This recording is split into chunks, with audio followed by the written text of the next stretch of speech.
நெஞ்சம் என்னும் கூடு அதில் நெருப்பு வைத்ததாறு, துன்பம் வந்த போதும் அதை துடைப்பதிங்கு யாரு?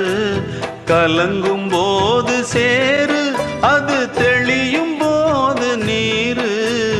கடவுள் போட்ட கோடு அதை திருத்த போவதாறு? வெந்த புண்ணும் ஆறிடுமா? வேதனை தான் தீர்ந்திடுமா? விண்ணுக்கும் மண்ணுக்கும் சம்பந்தம் உண்டுன்னு சொன்னது யாரு? அது மன்னவன் பேரு. அந்த வானத்தை போல மனம் படைச்ச மன்னவனே, பனி துளிய போல குணம் படைச்ச தென்னவனே.